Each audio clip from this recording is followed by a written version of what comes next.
So we're 15 chapters into the story of the Bible. Not sure how you're feeling about it. I hope you're really enjoying it, because the story of the Bible is an amazing story. But I want us to stop and think, after 15 chapters, what is it that is still driving us forward in the story?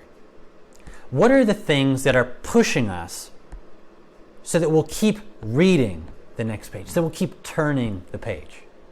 I think we'd have to think back at least to Genesis chapter 3, right? When God curses the man, the woman, the land, the serpent.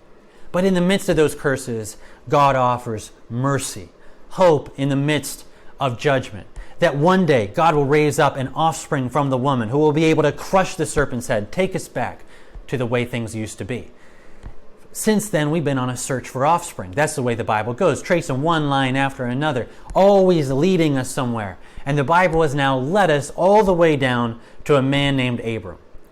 And I'd have to say, at this point, it's that promise that is pushing us to keep reading. And in regard to that, things are looking really good in a lot of ways, because the guy, Abram, seems to be a great guy. I mean, after all, God curses the world at Babel, but then God calls this one man, Abram, out of Ur of the Chaldeans, out of the Babylonians, if you will, to use him to bless the world, to kind of overturn the curses at Babel. And then we get to know this guy, and we think this is the kind of guy the whole world has been waiting for. I mean, he's not perfect. He's got his downs as well, but a lot of ups, a lot of things going for him, right? I mean, this guy left everything behind to follow the Lord, to trust the promise of God. This guy's a genuine worshiper. Everywhere he goes, he's building altars, he's worshiping the Lord, calling on the name of the Lord.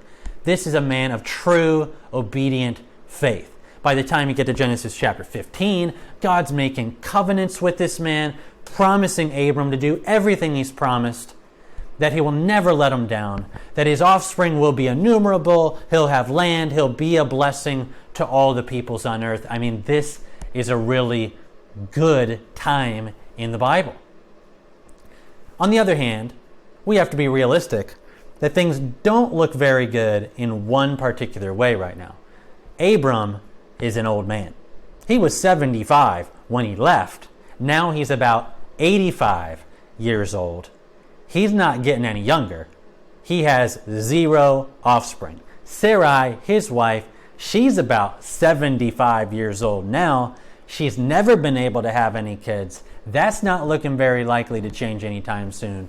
And so on that score, things are not looking good in the story of the Bible. And these things, the interplay of them, creates the tension that's driving the story forward. But this is also creating tension in the hearts of Abram and Sarah. Because one of the things that we forget sometimes when we read the Bible is that a lot of time often goes past or goes by in a very short amount of space in the text. I mean, we read and it takes us a couple minutes and we think, oh wow, they're waiting a long time. But in the real world, like not just the story world, like where it's just a couple pages, but in their lives, years and years are going by. 10 years have passed since they left everything behind, trusting in the promise of God, and they have seen nothing by way of offspring. Nothing seems to be progressing. They've been journeying in faith for 10 long years. And they've got nothing, it seems like, to show for it. That brings us to Genesis chapter 16. Now Sarai, Abram's wife, had borne him no children.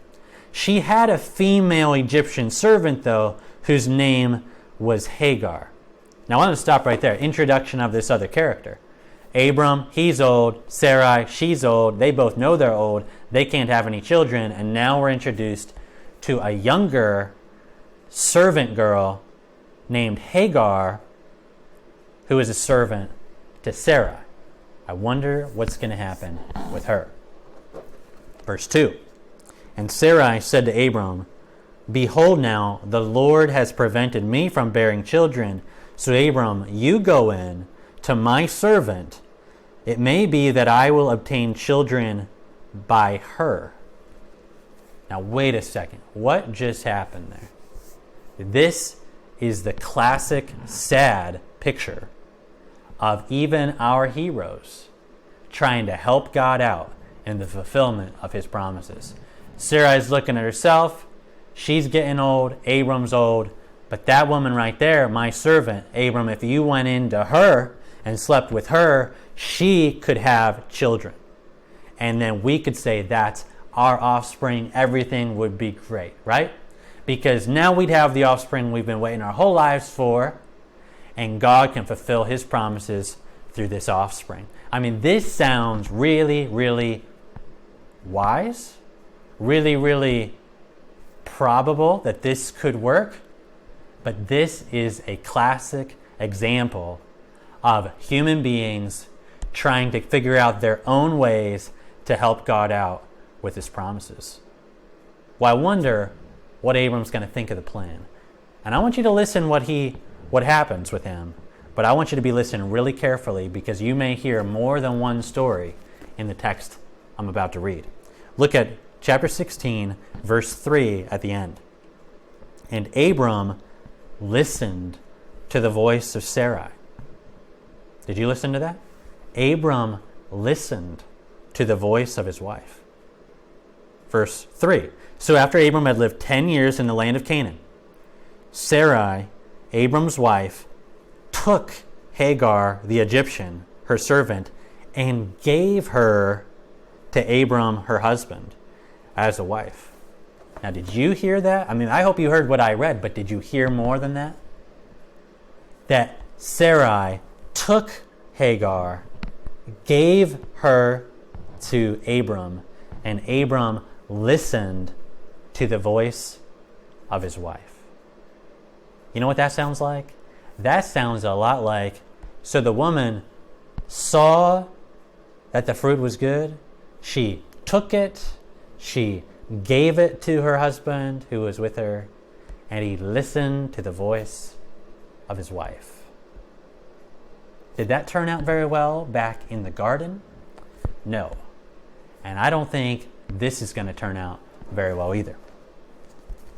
But what do we mean it's not going to turn out very well? Because look at verse 4. So Abram went in to Hagar, sleeps with her, and she conceives. I mean, isn't that exactly what they hoped for? The plan worked, right? They got what they wanted, offspring, right? It's all worked out the way that they hoped. But what we find out after this is not God's plan. God doesn't need any help to fulfill his promises. In fact, this fleshly attempt, human attempt to try to bring about the promise of God is only going to lead to greater conflict. Hagar does conceive. As she's pregnant, she starts looking down on Sarai. There's conflict between them. Sarai is like going to Abram, saying, Abram, look at what you did to me. You need to get rid of this woman. And so Abram says, you do whatever you want with her. So Sarah goes to Hagar and treats her harshly, and she's forced to run away on her own. I mean, think of that. Hagar has been used in this situation. Now she's treated harshly, and then she's forced to flee. And she's all on her own. Abram doesn't seem to care. I mean, does anybody care for her? This is the result of Abram and Sarai's plan that they devised from their own hearts, probably from their culture, to be able to bring about the promise of God, and it's ending in disaster. And now you've got a woman out on her own, pregnant, nobody to look after her, right? Well, even through this horrible chapter, the sin of this chapter, the sadness of this chapter, we're going to learn something about the God who is there. Because we might think nobody's there to look after her. Hagar, out there all on her own. But look at verse 7. The angel of the Lord found her by a spring of water in the wilderness. Verse 8. And he said, Hagar, servant of Sarai, where have you come from? Where are you going? And she said, I'm fleeing from my mistress Sarai. The angel of the Lord said, go back. Verse 10, I'm going to bless you. I'm going to bless your offspring. I'm going to multiply your offspring. The angel of the Lord says to Hagar. Verse 11, the angel of the Lord said to her, behold, you're pregnant. You'll bear a son. You'll call his name Ishmael, because the Lord has listened to your affliction. And what about verse 13? So she, Hagar, called the name of the Lord who spoke to her. You are a God of seeing. For she said, truly here, in her affliction, I have seen him who looks after me. When she's out there all on her own, with nobody to look after her, God looks after her. He finds her in her affliction when no one else cares about her. And he comes to her and rescues her. And she has now seen something about God. And because of this text, we see something about God.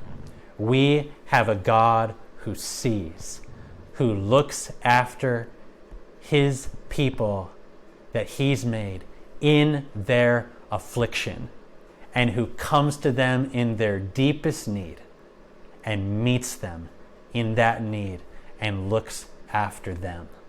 Now, this is the God of the Bible, seen, revealed to us in the midst of very sad circumstances, brought about even by the sins of our heroes in the story.